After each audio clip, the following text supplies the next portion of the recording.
አሁን ምን ይፈጠር ነው የምትለው?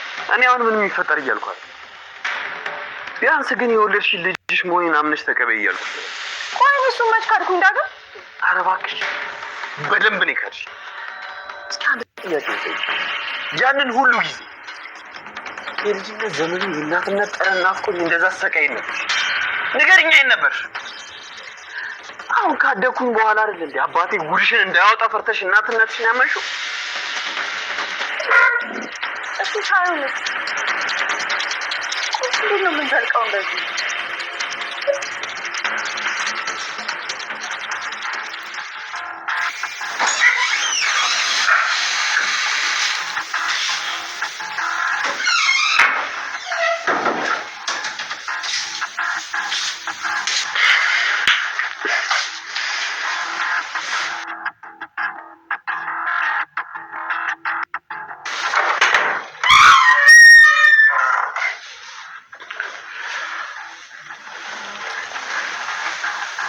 ምን እያደረግሽ ነው?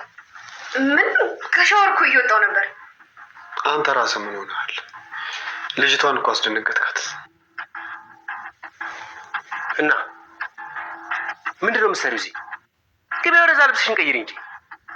አንቺ እንዴት ነው የሚያደርግሽ?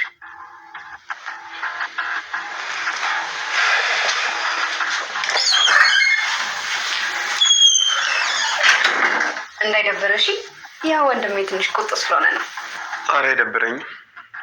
ባይሆን እዚህ ቤት ውስጥ ካሉ ሰዎች አንቺ ትንሽ ቀለል ያልሽ ትመስያለሽ። ይሄ ያመረህ ነው። ምንድነው እንዴት ተጋርቶ አደባባይ መቆም?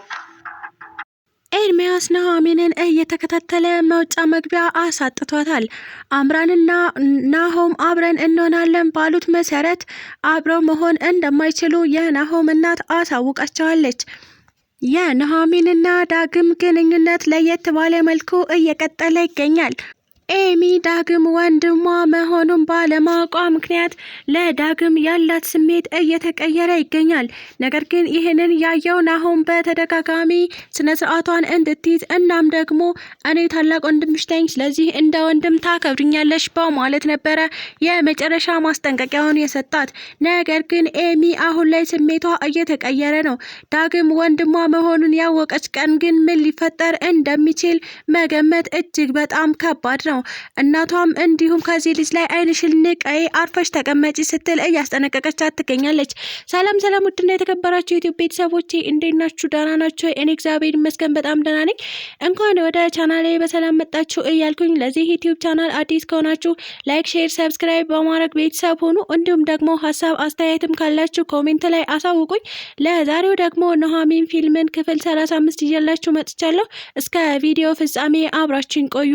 ኑሐሚን እንግዲህ የባለፈው ክፍል ላይ እንዳየነው የናሆም አባት ማለትም አቶ ላይኩን ለነ ኑሐሚን ቤት እንደተከራየላቸው እና እነሱም እቃቸውን ሰብስበው ወጥተው እንደሚኖሩ አይተን ነበረ።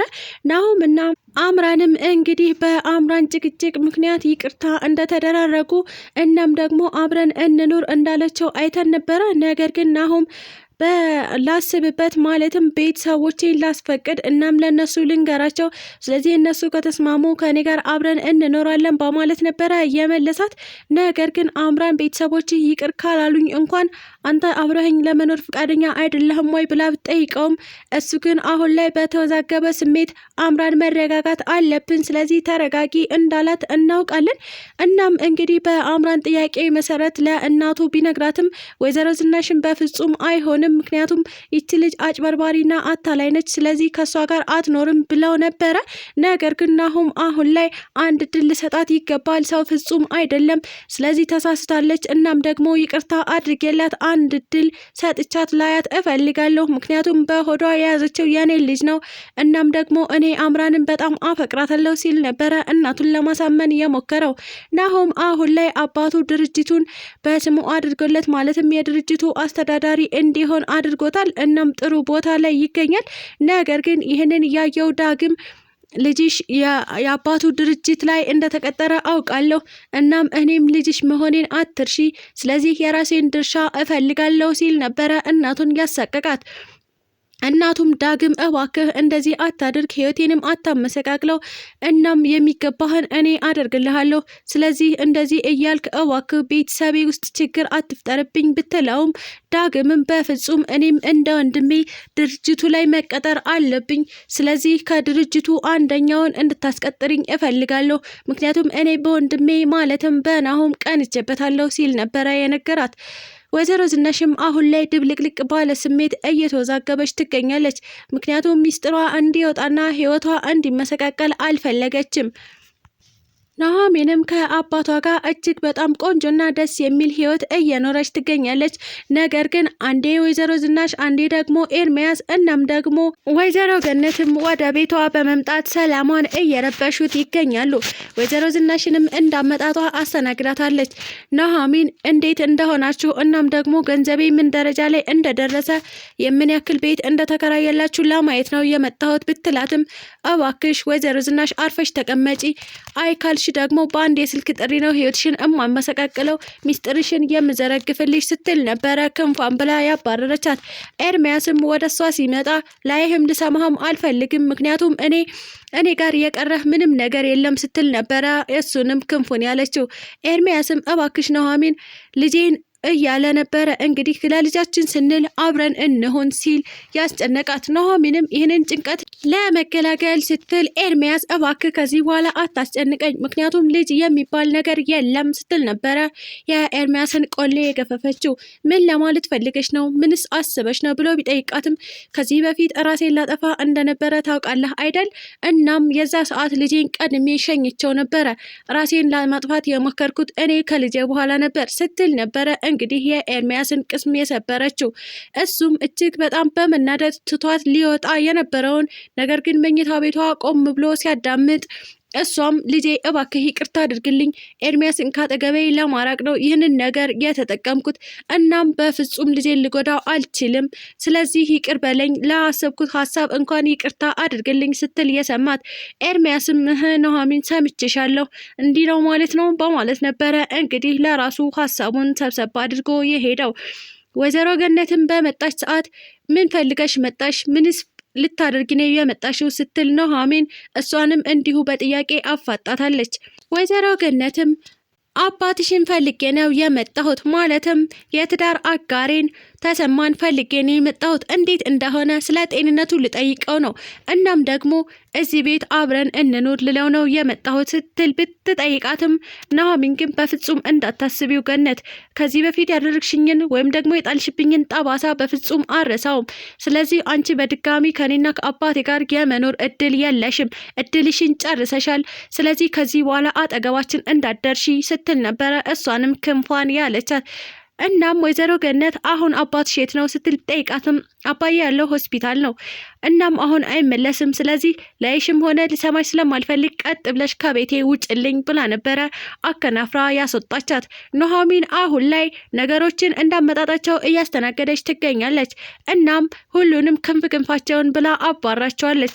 በእግሯ ለመቆም እናም ለመጠንከር እያሰበች ትገኛለች። እንግዲህ ንጹህ አየር ለመቀበል በወጣችበት ጊዜ ነበረ ዳግምን ያገኘችው። ዳግምን በተደጋጋሚ የኑሐሚንን ማግኘቱ የሆነ ስሜት ፈጥሮበታል። ኑሐሚንም ለምንድነው ደጋግሜ የማገኘህ? እናም እየተከታተልከኝ ነው እንዴ? ለምንድነው ከኔ ጋር መቀራረብ የፈለከው ስትል ብትጠይቀውም ዳግምም አይ አልተከታተልኩሽም፣ ነገር ግን አንቺ ወደ ቤትሽ መጥቼ ቤት ለምቦሳ ስላላልኩሽ የተናደሽ ትመስያለሽ ብሎ ቢጠይቃትም ኑሐሚንም በፍጹም እንደዛ አይደለም፣ ነገር ግን አንተን ደጋግሜ ማግኘቴ ጥያቄ እየፈጠረብኝ ነው፣ አስበህበት ነው ወይስ ደግሞ አጋጣሚ ነው ስትል ጠየቀችው።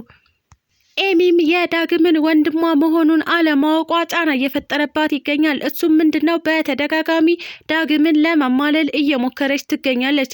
እናም ዳግምን በምታማልልበት ወቅት ወንድሟና እንዲሁም ደግሞ እናቷ አይተዋት ነበረ። ወንድሟም የወንድምነት ግዴታውን ለመወጣት ቢያስጠነቅቃትም እናቷ ግን የእናትነት ግዴታዋን ለመወጣት የጣረችው ጥረት ምንም ደስ አይልም ነበረ። ምክንያቱም ዳግም ወንድምሽ ነው ሳይሆን ዳግም የጓደኛ ልጅ ነው ስላለቻት፣ እናም ደግሞ ዳግም ማለት ባለጌ ሰው ማለትም ከኤርሚያስ የሚበልጥ ቦዘኔና አለሌ ነው። ስለዚህ ካጠገቡ እራቂ ነበረ ያለቻት። ኤሚ ደግሞ በፍጹም ይህንን ነገር ለመስማት ፈቃደኛ አይደለችም። ምክንያቱም ዳግምን እየወደደችው ትገኛለች። ነገር ግን እህትና ወንድም መሆናቸውን ያወቀች ሰዓት ምን ሊፈጠር እንደሚችል መገመት እጅግ በጣም ከባድ ነው። ስለተከታተላችሁኝ እጅግ አድርጌ አመሰግናለሁ። ለቻናሌ ደግሞ አዲስ ከሆናችሁ ላይክ፣ ሼር፣ ሰብስክራይብ በማድረግ ቤተሰብ ሁኑ። እንዲሁም ደግሞ ሀሳብ አስተያየትም ካላችሁ ኮሜንት ላይ አሳውቁኝ። ኢትዮጵያ ለዘላለም ትኑር እያልኩ ሰናበታችኋለሁ። ባይ